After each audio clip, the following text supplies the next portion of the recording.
Hello and welcome back, everyone. After a successful interview with Mr. Avivya sir and Yash Phagre sir, हम वापस एक और interview लेकर आए हैं with another CAT topper, that is Mr. Akash Patel sir from Electronics and Communication Engineering, who is currently pursuing his MBA from IIM Amritsar. First and foremost, congratulations, sir, and welcome to UA Journalism Society. So let's begin with the first question. And thank you, Meenakshi. So when should we start our preparation for CAT exam? I started my preparation just 3 months before my exam date, so it depends. It's very subjective thing. When someone can crack it in 3 months, someone in 2 months, and someone take it 6 to 12 months. 12 months. So I think the proper time is 6 to 12 months if you want to score high marks in the CAT exam. Sir like आपने कौन से subjects जैसे रहते हैं, कुछ favourite subject रहते हैं जो अच्छे लगते हैं, तो आपने लाइक कौन से सब्जेक्ट से स्टार्ट किया था प्रिपरेशन, और लाइक मतलब उसका कोई रीजन था या फिर रैंडमली आपने स्टार्ट कर दिया था? जैसे कैट में 3 पार्ट होते हैं, VARC, DILR और quant. So as an engineer quant तो मुझे पसंद था. प्रोबेबिलिटी, स्टैटिस्टिक्स एंड अलजेब्रा, ये सारी चीजें स्टार्टिंग से मुझे पसंद थी, तो वो मुझे करने में बड़ा मजा आता था. तो क्वांट मेरा फेवरेट सब्जेक्ट था. देन VARC की बात करें तो उसके लिए कोई खास प्रिपरेशन आप कर नहीं सकते. आपका इंग्लिश अच्छा होना चाहिए, and for reading comprehension you have to read newspaper और बुक्स पे ज्यादा ध्यान दो, तो आप कर सकते हो. And then as per DILR, उसमें मीन्स आपका थोड़ा क्रिटिकल थिंकिंग काम आती है. उसमें आप डॉट्स कैसे कनेक्ट करते हो, प्रॉब्लम सॉल्विंग एबिलिटी आपकी कैसी है, वो आपको हेल्प करता है. तो मैंने ज्यादा अपना ध्यान क्वांट पे लगाया था क्योंकि वो मुझे पसंद था. एंड देन DILR खुद से हो जाता है वो, क्योंकि जब आपका दिमाग ऐसा हो तो खुद से हो जाता है. आपको बस डॉट कनेक्ट करना आना चाहिए. Okay sir. Sir students confuse रहते हैं कि कॉलेज में हम लोग अटेंडेंस और असाइनमेंट के साथ साथ प्रिपरेशन कैसे करें, तो सर आप थोड़े बता दीजिए कि कैसे करना चाहिए. या attendance criteria I think UGC में 75% है. Yes sir. तो ऐसा होता है कि वो 75 आई थिंक बस रिटर्न होता है. उसके अलावा आप बहुत कुछ कर सकते हो टाइम निकालने के लिए. मीन्स टीचर से अच्छा कनेक्शन होना वो बहुत काम आता है. और असाइनमेंट मीन्स बहुत छोटे छोटे असाइनमेंट.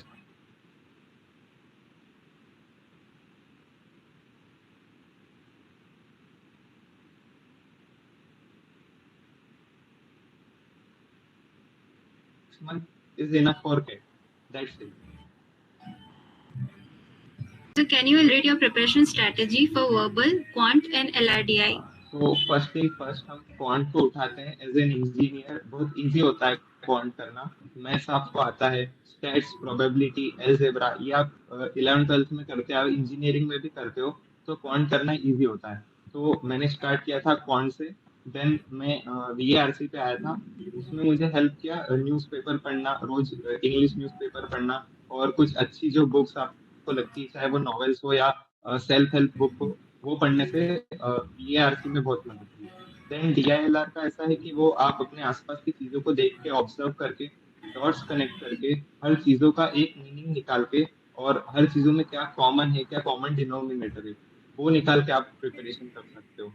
जैसे आप रोज क्रिकेट मैच देखते हो, फुटबॉल मैच देखते हो, उसमें बहुत सारे ग्राफिक्स यूज होते हैं, पाई चार्ट, हिस्टोग्राम वगैरह, कौन सी टीम ने कितने रन बनाए, कितने टाइम पे क्या गोल हुआ. उससे आप डॉट्स कनेक्ट करके ये चीजें कर सकते हो. और इवन जो हम मैथ्स में वेन डायग्राम पढ़ते हैं, वो भी DILR में बहुत हेल्प करता है. तो ये सब पढ़ के and then formal lectures attend आपको कुछ ना कुछ करने पड़ेंगे, क्योंकि जो टीचर सिखा सकता है वो हम इतना कुछ नहीं सीख सकते. जो टीचर बताता है वो अपना सारा एक्सपीरियंस आपको 1-2 घंटे की वीडियो में बता सकता है. तो वो बहुत इंपॉर्टेंट होता है. तो मैंने अपनी प्रिपरेशन ऐसे ही की थी. और इसके बाद अगर अपन जो बेसिक चीज रहती है, जैसे अपन पढ़ तो लेते हैं, पर उसके बाद जो मॉक टेस्ट और PYQs रहते हैं, उसका क्या रोल रहा आपकी प्रिपरेशन में, और आपने लाइक कितने टाइम पहले स्टार्ट किया, और लाइक आपने कितने क्वेश्चन सॉल्व किए, और ऐसा कुछ प्लेटफॉर्म्स या जो कुछ ऐसे जो रिसोर्सेज जो फ्री अवेलेबल करवाते हो तो उनके बारे में भी बता दीजिए। तो ऐसा है कि प्रीवियस ईयर क्वेश्चन बहुत इंपॉर्टेंट होते हैं, और आप जितने ज्यादा मॉक दोगे उतना आपको अच्छा होगा, उतना आप सीख सकते हो कैट का पैटर्न कैसा है और मुझे कैसे आंसर करना है। और बेसिकली बात ये है कि आप हर क्वेश्चन सॉल्व करने मत जाओ, एक्यूरेसी मैटर करती है कैट में। आप क्वांटिटी मैटर नहीं करती, क्वालिटी मैटर करती है। तो सारे क्वेश्चन आपको अटेम्प्ट नहीं करने, इवन क्वांट का भी मैं बोलूंगा सारे क्वेश्चन अटेम्प्ट नहीं करना है। आप इंजीनियर हो, आपको क्वांट अच्छा लगता है, बट आप क्वेश्चन करने जाओगे और उसमें फंस जाओगे। तो आपको टारगेट करना है स्पेसिफिक क्वेश्चन कि हाँ मुझे ये आ जाएगा और मैं इसको करता हूँ। तो सारे क्वेश्चन सॉल्व ना करो, आप प्रीवियस ईयर क्वेश्चन करोगे, मॉक दोगे, तो आपको समझ में आ जाएगा कि मुझसे कैसे क्वेश्चन बन रहे हैं और कौन से नहीं बन रहे हैं। सो आप just target the quality, not the quantity. Accuracy पे ध्यान दो, प्रिसीजन पे ध्यान दो। और इसके अलावा मॉक जो मैंने तो लास्ट 1 मंथ मॉक देना स्टार्ट किया था, और मैं एक मॉक रोज दे देता और उसको फिर एनालाइज करता था पूरा। तो अगर आप पहले से प्रिपरेशन स्टार्ट कर रहे हो तो हफ्ते में 1-2 मॉक आप दे सकते हो, और लास्ट मंथ आई थिंक हर 2 दिन में आपको एक मॉक देना चाहिए। और अब टेट का एग्जाम जैसे आई थिंक 26 नवंबर को आने ही वाला है, तो अभी जो भी कोई प्रिपरेशन कर रहा है मैं बस यही बोलूंगा कि आप मॉक हर 2-3 दिन में एक मॉक जरूर दें। ओके सर, और जैसे नेक्स्ट क्वेश्चन पे चलते हैं, तो जैसे हम जनरली जब प्रिपरेशन करते हैं तो और जब हम क्रैक कर लेते हैं तो लगता है कि कुछ हमने मिस्टेक्स की थी। और तो लाइक आपने कौन कौन सी मिस्टेक की थी जो आपको लगा कि प्रिपरेशन के टाइम पे दूसरों को नहीं करनी चाहिए, और उसके बारे में थोड़ा सा इलैबोरेट कर दीजिए। बेसिकली मैं बता रहा हूँ, जैसे कि I started my preparation just 2-3 month before the CAT exam. So ये मिस्टेक आपको नहीं करनी थी। I think 6 month is enough time for the CAT. So 6 month तो आपके पास होना ही चाहिए। अगर ज्यादा है, 6 to 12 मंथ दे रहे हो, then you can easily crack a CAT, but 6 month आपको होना ही चाहिए। So first start early, like 6 month before the exam, and then find your strong points कि ये टॉपिक मुझे आता है और मैं इसको फोड़ दूंगा, कोई भी क्वेश्चन दिखा मैं इसको फोड़ दूंगा। तो जस्ट वो पॉइंट पे ध्यान देना है और सारे क्वेश्चन करने नहीं जाना है। बस यही, और बाकी आई थिंक बाकी तो सब चीजें एंजॉय करनी चाहिए। Okay sir. सर तो मतलब आपने सब चीजें इंजॉय करते हुए काट दी है क्योंकि बिकॉज कुछ या बच्चे ऐसे होते हैं कि सब कुछ बंद करके बिल्कुल एक तरफ चीजों को रख के। नहीं, मैंने कभी कुछ बंद नहीं किया। मैं हमेशा से व्हाट्सएप चला रहा था, हमेशा से इंस्टाग्राम चला रहा था, कभी कुछ बंद नहीं किया। Even just day before the CAT या even on the day of the CAT, मैं सब ये चला रहा था, कभी दोस्तों से दूर नहीं हुआ। और आई थिंक एग्जाम के एक दिन पहले भी हम 3 लोग गाड़ी पे बैठ के रामघाट गए थे, और वहां पूरी रात एंजॉय किया, एंड देन सुबह जाके मैंने एग्जाम दिया। एंड मीनाक्षी को तो पता होगा वो 3 लोग कौन है। तो यस। हमने मीन्स हर चीजों को साथ में लेके चलो, मतलब इतना ज्यादा टाइम भी आपको एग्जाम को डिवोट नहीं करना है। मीन्स 2 से 3 घंटा पर डे बहुत होगा। लाइक मतलब स्ट्रेस नहीं लेना है आपको मतलब क्योंकि बहुत ज्यादा स्ट्रेस भी कुछ लोग ले लेते हैं और फिर they end up messing up everything. कि आप लाइक आप खुद को कमरे में बंद कर लोगे और आप अकेले रहोगे तो मीन्स माहौल स्ट्रेसफुल हो जाएगा। सो थोड़ा माहौल हल्का होना चाहिए, then you can perform better in exam. Yes sir. Sir और आपने जैसे आपने बताया कि टीचर्स और गाइडेंस के बारे में, तो आपने कोई कोचिंग ज्वाइन की थी और लाइक ऑनलाइन ज्वाइन की थी या ऑफलाइन, और अगर कोई लाइक इंदौर या उज्जैन में कोई अच्छी कोचिंग अवेलेबल हो तो उस बारे में। तो मैंने तो बिल्कुल अपना पूरा सेल्फ स्टडी किया था। बाकी टीचर्स ऐसा है कि यूट्यूब से मैं देखता था, अन अकेडमी के बहुत सारे फ्री वीडियो लेक्चर्स अवेलेबल हैं और पूरा पूरा अवेलेबल है, आपको कोई अलग से लेने की जरूरत नहीं है। एंड देन ऐसा है कि कैट का एक एग्जाम हो गया, वो क्लियर हो जाता है, उसके बाद होता है पर्सनल इंटरव्यू देना। तो उसकी उसकी प्रिपरेशन के लिए मैंने कैटिंग का एक कोर्स ज्वाइन किया था, उसने मुझे बहुत हेल्प किया। और जो इंटरव्यू की प्रिपरेशन होती है वो आपको आई थिंक कैट के साथ साथ ही चालू कर देना चाहिए, क्योंकि उसमें बहुत कुछ आता है और रोज जीके आता है, और मतलब हर फील्ड से क्वेश्चन होते हैं उसमें। सो आपको वो प्रिपरेशन पहले से ही चालू करनी पड़ेगी। ऐसा नहीं कि आपका कैट का रिजल्ट आएगा फिर मैं देखूंगा फिर मैं प्रिपेयर करूंगा। उस टाइम पे तो आपको बिल्कुल स्ट्रेंथ के साथ जाना है, लेकिन उससे पहले भी आपको स्टार्ट कर देना चाहिए। और कोचिंग की बात तो टाइम का नाम बहुत सुना है इंदौर में, सो वो आई थिंक अभी अपने एरिया में best coach. So, is there any specific skill set and area in which we should work to give our preparation boost? Specific I think आपको आपकी प्रॉब्लम सॉल्विंग एबिलिटी पे ध्यान देना चाहिए। कोडिंग करते करते मुझे ये थोड़ा सीखने को मिला, और आप बाकी आसपास की चीजों को देख के भी प्रॉब्लम सॉल्विंग की एबिलिटी है जो आपको आनी चाहिए।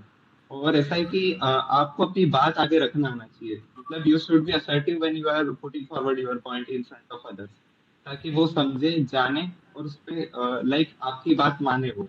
तो ऐसा है कि लाइक जीडी की भी प्रोसेस होती है इवन प्लेसमेंट इंटरव्यू में, और even for entrance to the IIM GD की एक प्रोसेस होती है, कुछ आईएम लेते हैं कुछ नहीं लेते हैं। तो उसमें आप अपनी बात कितने अच्छे से रख सकते हो, कितने असर्टिव हो, वो फैक्टर बहुत इंपॉर्टेंट है। तो आपको असर्टिव होना पड़ता है, और प्रॉब्लम सॉल्वर बनना पड़ता है, तभी आप बहुत ये चीजें हेल्प करेगी आप। सर, एक अच्छे आईआईएम में जाने के लिए टारगेटेड परसेंटाइल क्या होना चाहिए? टारगेटेड तो 100 होना चाहिए, मैक्सिमम जो है वो 100 है। बट हर कोई 100 नहीं ला पाता है, सो ये वेरी सब्जेक्टिव थिंग, मीन्स आपका प्रीवियस प्रोफाइल कैसा है, बैकग्राउंड कैसा है, वो चीजें भी बहुत इम्पोर्टेंट है। लाइक बट आईएम में जाने के लिए 95 अबव इज मस्ट, एंड जितना आप ज्यादा ला सकते हो उतना अच्छा है। मतलब ऐसा है कि हर कोई का अलग अलग कैलिबर होता है। 98 से अबव जो आई थिंक ला रहे हैं, they are on same page, but उनके प्रोफाइल जो होती है पहले की, वो भी बहुत मैटर करती है। लाइक आपने 10th 12th और ग्रेजुएशन में क्या स्कोर किया है, वो फैक्टर भी इम्पोर्टेंट है। सो आपको अगर आप पहले से अच्छा करते हैं, देन आपने कैट में भी अच्छा किया है, then it is well and good. अगर आपका प्रोफाइल इतना अच्छा नहीं है, तो आपको कैट में फिर 98 अबव ही लाने पड़ेंगे as an engineer to get into the IIM.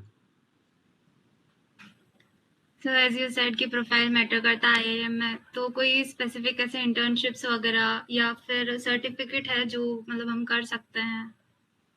या मतलब कोई भी इंटर्नशिप कर सकते हो आप, कोई भी सर्टिफिकेशन कर सकते हो, बट आपने अगर वो किया है तो आपको ए टू जेड उसमें आपने क्या किया है वो आपको सब कुछ आना चाहिए। Means A to Z what you did in that internship you should know. अब ऐसा नहीं कि वो रिज्यूमे में जस्ट लिखा है and you know nothing. If you did that then I think आपको पूरा दिन ऐसा होना चाहिए कि मैं दिन भर बात कर सकता हूँ इस चीज पे, कि मैंने ये काम किया, फिर मैं ये करता था, then this and this and this.